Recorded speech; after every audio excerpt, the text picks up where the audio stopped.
Imagine waking up in Nigerian state where the government says it needs more money to fix road, project school, secure communities and provide basic infrastructure. Now imagine that in just 6 months, billions of naira are flowing to states through the special funding window designed precisely for those challenges. Here is the number: 435 billion naira between January and June 2026. Available budget implementation report from 29 Nigerian states show revenue recorded under a funding category called State Infrastructure and Security. But there is another number that makes this story even more important: 0. That was amount recorded under the same category during the corresponding period of 2025. So what changed? Where is the money coming from? Why is it being distributed through the Federation Account? And perhaps most importantly, are Nigerians finally getting road security and public service this money was designed to support? This is not simply a story about money. It is a story about Nigerians' fiscal system, insecurity, infrastructure, and accountability.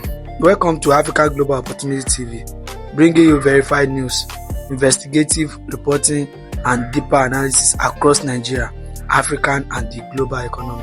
If you value journalism that goes beyond the headline, subscribe to the channel and turn on the notification button. Because today you are following the money. The funding appeared in state financial record under the national chart of account code 11010313, State Infrastructure and Security.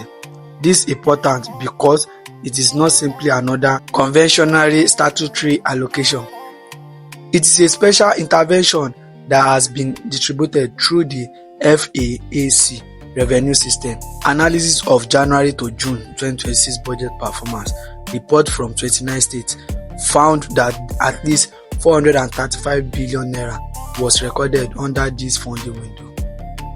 The underlying state budget data was compiled from publicly available fiscal performance reports, including data housed by Open Nigeria State and Budget Package Repository of Government Budget Information.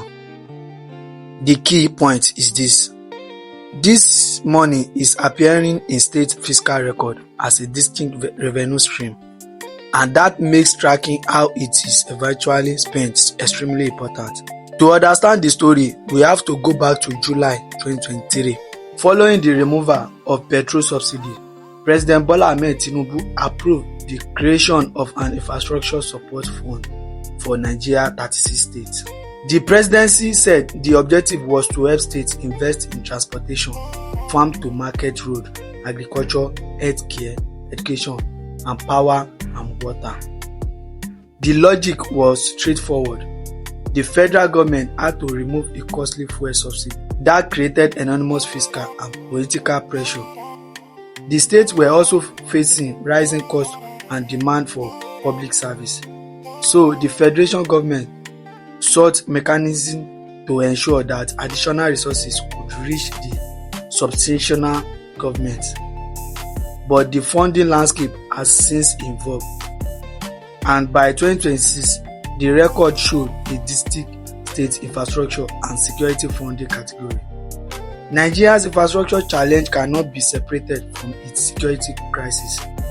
Across different parts of the country, communities have faced terrorism, banditry, kidnapping, communal violence, and criminal attack. And increasingly, schools have become part of security conversation.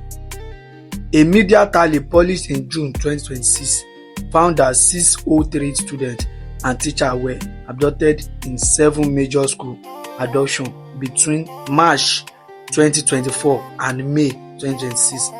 The figure covers major mass incidents and therefore does not represent every individual school kidnapping. Among the incidents were the Kuriga school abduction in Kaduna in March 2024, the large-scale attack on St. Mary's Catholic School in Papiri, Niger State in November 2025, and further attack in Kogi, Borno, and Oyo in 2026. The scale of crisis is illustrated by the Papiri attack alone, when more than 300 children and teachers were initially reported abducted.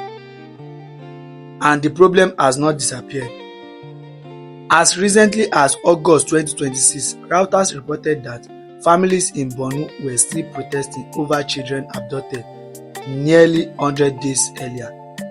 So the question is no longer simply how much is available. It is, can money converted into security? The Federation response has included a major expansion of military capacity. In July 2026, President Tinubu approved the expansion of the Nigerian Army from 8 divisions to 12, together with the recruitment of 28,000 additional personnel. 4 new divisions are planned for Makurdi, Ilorin, Jalingo, and Benin City. The government said the restructuring would occur in phase, with some formation expected to become operational in 2026. This is significant because it shows that security is increasingly being treated not only as a military issue but as a major fiscal priority. But there is a critical decision. A federation military deployment cannot replace local infrastructure, and a road cannot replace intelligence. A school fence cannot replace functioning security institutions. This is why the state level funding question matter. Let's put the number into perspective. 435 billion naira over 6 months average roughly 72.5 billion naira per month across the 29 states covered by the available reports. But that is the only simple mathematical average. It doesn't mean every state receives the same amount. The real issue is that therefore not simply the size of the fund. It is the distribution of the utilization.